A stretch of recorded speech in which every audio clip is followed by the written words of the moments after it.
Hey, what's going on? It's Original Flow here, and we're here yet again. So I'm really excited about this one. Um, this is gonna be another look into Blackmankidboy, my upcoming album coming out, and you chose the song Blackmankidboy. I did. So I'm really excited to share the song with you, cause yeah, we're just gonna get into it. Yeah, we're gonna get into it. It's gonna I'm happen. excited too. All right. Ah, dang it. Every time I do this. Stay on. One Oh, battery. it hurt me.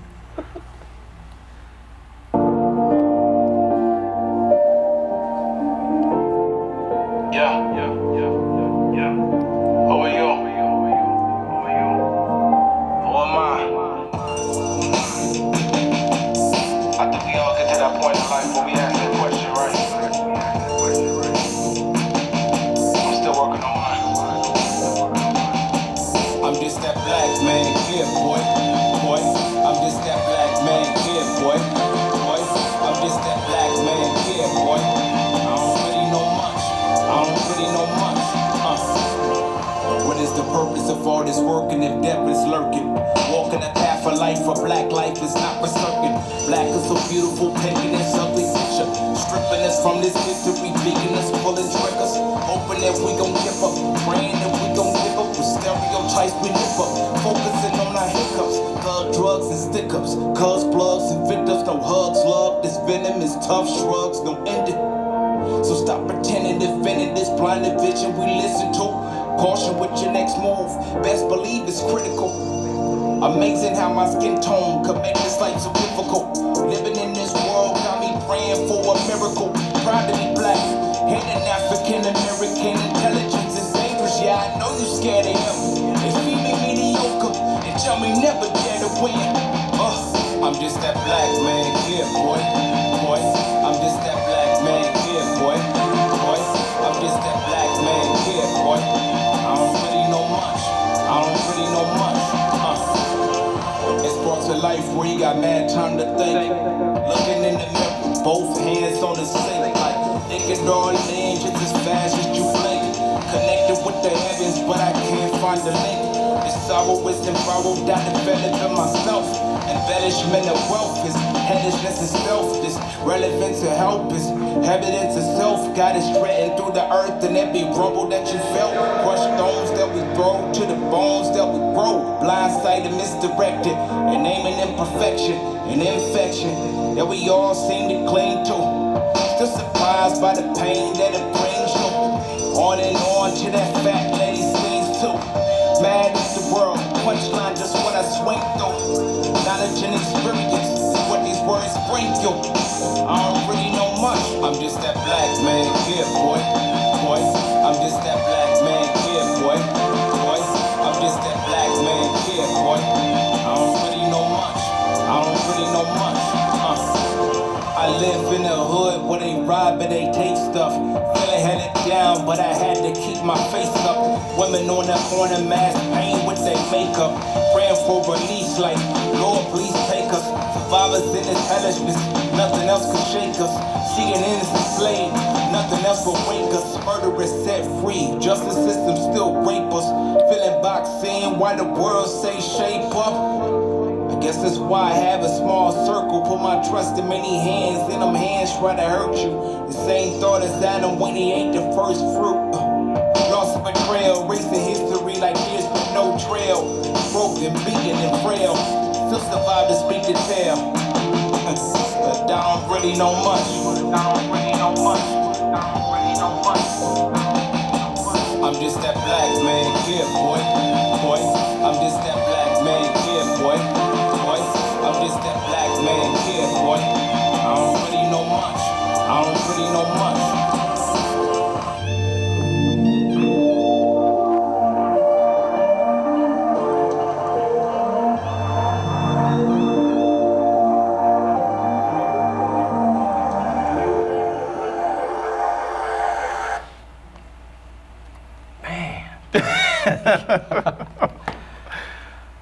Wow. I didn't expect it. Yeah. I didn't. What What made you choose, Blackmankidboy as the name of the song? It was kind of like almost like a personification album of like all of my life up into this point, all my life into this point. I've been talking too much. It's a personification of all my life up into this point, to everything that I've experienced to where I'm at now. And some people can look at it as, the black man is always being treated as a child, as one who lacks knowledge, one who lacks being important or relevant,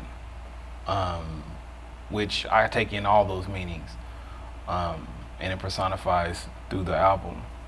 So I feel like when I was thinking about it, I wanted to have a way of expressing, like, this is me as a child growing up to be a man. These are the things I've experienced. Things that a child shouldn't experience.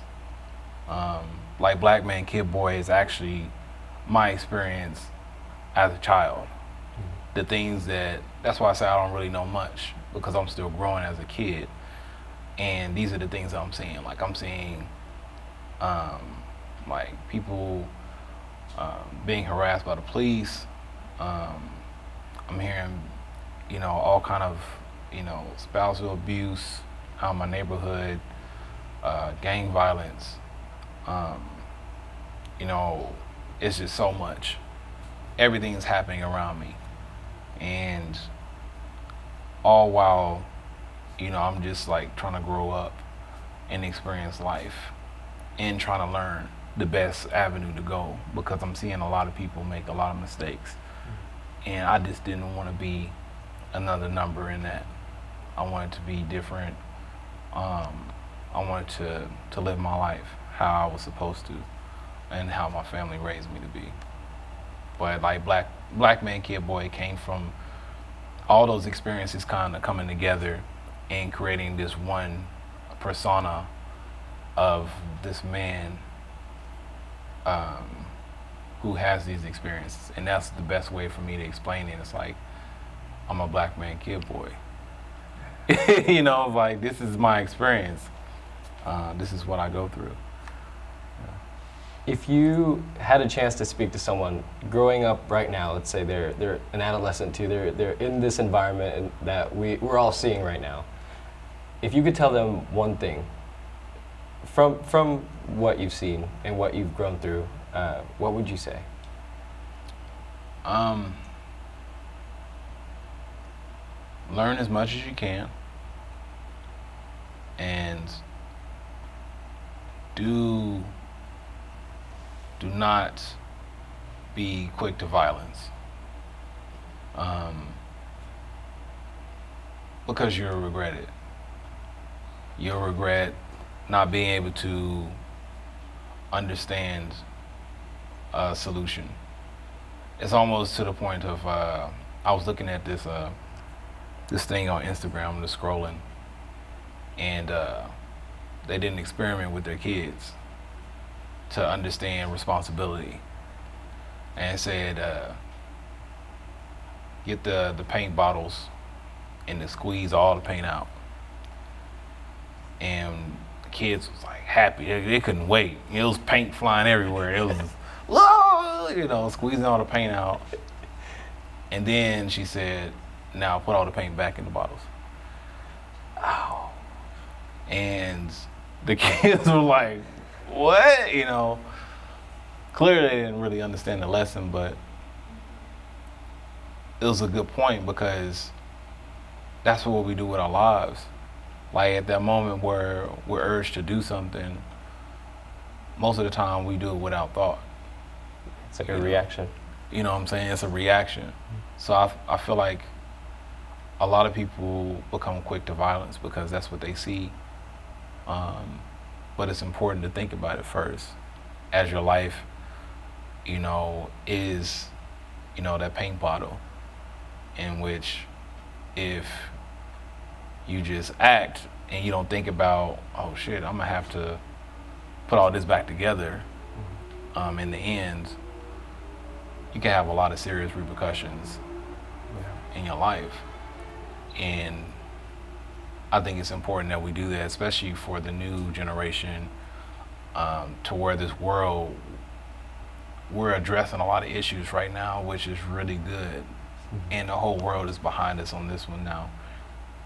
And I feel like it's going to be up to the new generation to maintain that peace and fighting for what's right, to where these big fights are minuscule at that point, to where races are few and far between, people that are trying to be just and be right for everyone.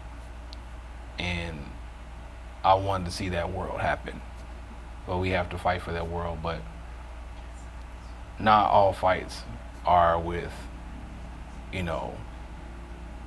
shells and pistols, and some things you can fight with words. And I want to use that platform to fight for the generation, and to say, hey, someone was thinking about us, someone was thinking about you guys, and we want you guys to be our successors, to be better than what we're doing, to create something better than what we left off. Yeah. In Vietnam, there's a saying my mom always told me: if your son turns out better than you, your family will have good luck. So basically, just carry on, something that the last generation set up for you. And speaking of, I know that you like to inspire a lot of people. You inspire me. You inspire a lot of the community around you. Who inspired you? Who made you the person you are today? Oh man, my mom and my dad. For starters, just to start off, my mom was inspiring because she showed me kindness, and she showed me what it looked like to give to other people. Even in her darkest days, she was always a light to other people. And she inspired me to do that. She encouraged me to do that. My dad, endurance and wisdom and understanding. He continues to speak unto me wisdom and endurance. Watching his life go by and seeing how he interacts with things in his life inspires me to make the right decisions. And not necessarily doing it for them, but also doing it because of them. I'm making these decisions because they gave me the environment in which I could do that. Because I could have easily ended up in a negative space, even with the parents I have, based off of my own choices. But I feel like the influence of my family is what drove me to do the things that I do now.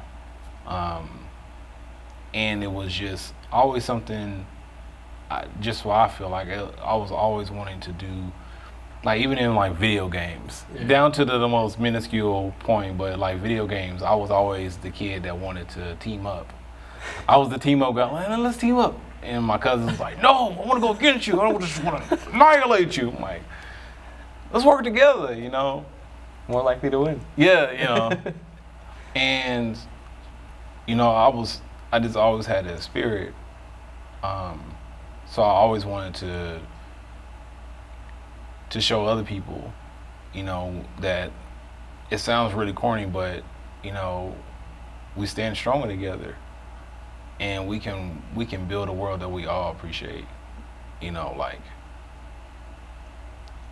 I like the fact that, there's different cultures that we interact with in America, because it makes you more appreciative of what you have, and it makes you more understanding of what they have. Like, seeing what other cultures endure breathes a lot of life into yours. Like for Black people, well, I can speak on my experience as a Black person, but it's hard for us to find our culture, because we have been stripped away from it so much to where we despise African culture to a degree. Like, I remember growing up, people would make fun of, like, one of my oldest sisters. She's half Nigerian, and they would make fun of her, you know, call her, you know, African this and African that. Like, being African is something bad. And this is from other black people, because we were given that type of mentality. You know, over time it turned into that. You know, we were taught from our oppressors. Even like whipping our kids. Yeah. We were taught that from our oppressors, like how to beat our kids, you know, beat them into submission. You know, so they would learn early that when they do something wrong, they get beat. Not necessarily to show like, hey, you messing up, you need to get yourself together, but it was a sign of dominance to show that I'm superior to you. And that ported over to our culture, to even our food and what we eat. You know, so we're just now like getting into our culture and being comfortable with finding our culture. So I want to, in the future, for our youth, I want them to be fully aware of where we were and where we can go. We can bring a lot of these values back, these positive values from Africa into African Americans, to where we can understand our culture and be okay with that and be accepting of that. You know, there's so many issues within the black society, at least from my personal perspective, that we have to deal with because of all the damage that's been done to us. You know, so that's what really made me interested about. That was another question a question I wanted to ask you.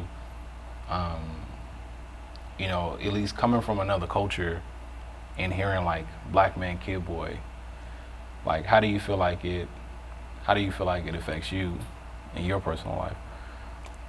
I've always grown up in, you know, I was born and raised in Oklahoma City. Yeah. But no one's ever identified me so much. I always got mistaken for, you know, that Mexican kid, or, oh, you must be from Hawaii. I'm Vietnamese, and I'm part white. So what Blackmankidboy made me feel was that, you know, growing up, I never really put myself into a group, or like, I didn't know who to identify with or what cultural cues to point out that, yeah, that's me. So I kind of like to, you know, learn other people's cultures. And it reminded me a little bit of when I was younger, how open-minded I was, and how nowadays we're just so narrow. Like, our lives are so narrow, sometimes we forget to, you know, slow down and see what other people are seeing. I think that was my main takeaway. That's dope. Yeah. Yeah, that's dope, man.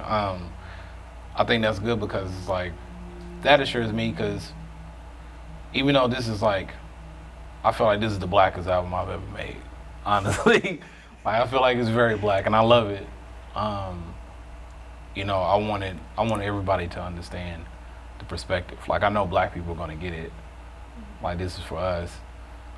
But I also wanted everyone else to understand it, and not necessarily in translation, but I kind of wanted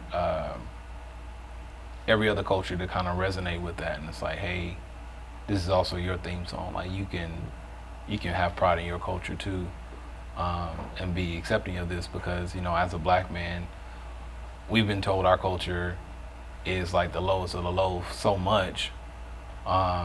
We fight so hard just to be considered a human being, you know. And I want to inspire anyone else, you know, that wants to know more about their culture to pursue it and find out and research it and to understand it. I think it's important. I think it's important that we know, you know, about our culture and about our practices. it makes us feel, at least from my perspective, I can only speak from, it makes me feel like I'm here, like I'm actually alive. I'm not, living in a husk. I'm actually alive. I have culture. I have, things that, that are important to me, Yeah. and I can pass down. Yeah. Do you have any other questions for me? One thing I was curious about is, did you write this one in the car too?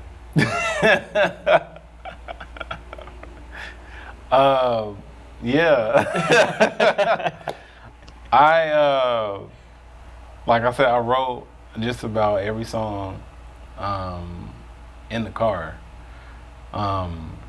There's a few that I didn't write, but this one I did write in the car. I actually wrote it when I was driving through the Northeast side, because I used some of the lyrics I copied and pasted from my old lyrics that I wrote as a kid when I was in those areas that I wanted. Like the first and second verse are dedicated to the old verses that I wrote when I was a kid, because I was just sitting in my room playing Final Fantasy VIII, I remember, and the game was getting good. I was on the third disc for all those 90s babies out there, yes. Game came in multiple discs. So I was on the third disc, and I was really getting into it, and I had a real moment, and I was listening to, it was a woman getting beat.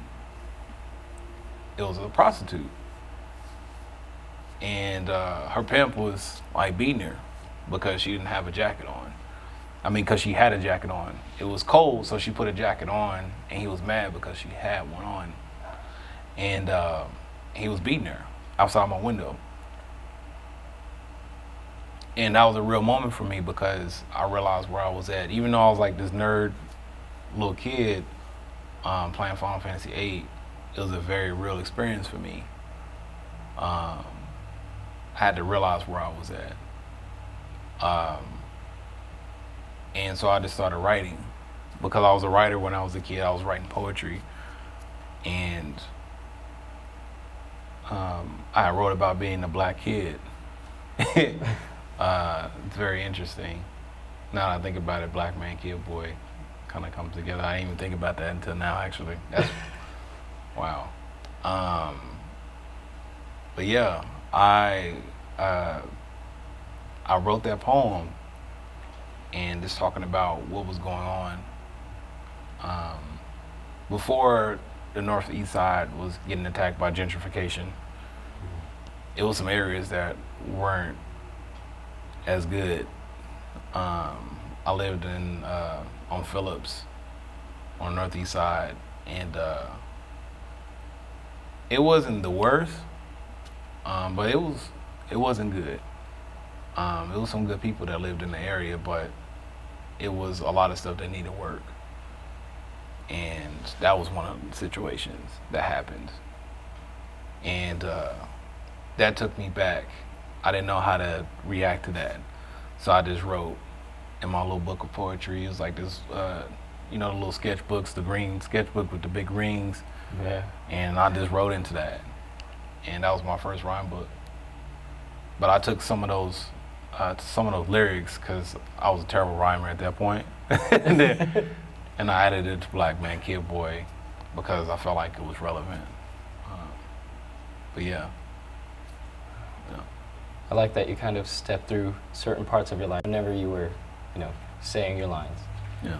Yeah, and I think Blackmankidboy, it really kind of brings me back too. Because even though the direct subject matter doesn't, apply to me directly, the fact that I can see it from your eyes and that you told me. My next question was going to be, why is the name of your album, Blackmankidboy? That's why I wanted to listen to the song. That's But awesome. I feel like I know now. Like, I feel like it has a huge impact on you, Yeah. and you carried it with you. But that's important. Yeah. Because you spread a really positive message, and you're not too scared to shy away from some of the things that you want to express. And like the landscape for music, at least mainstream music that I hear today, it gets monolithic, very flat. But with yours, it comes with a level of depth that's refreshing, to say the least. So I think that's my favorite part of everything I've heard. I appreciate that, man. That means a lot. Wow. That was real. That was, thank you. That gives me a lot to reflect on, actually. I think that's all the questions I have for you, man. Unless you got anything else you would like to say. No, I think all my questions are answered. Sure. Okay. I feel like I know you a lot better. Oh, man. Yeah. Good. Well, tell the people who you are.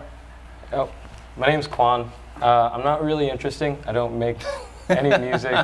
But if you do want to follow my Instagram, I post my cats, my fiance, and just random selfies of myself. I'm at Cuboyq, so that's CUBOYQ.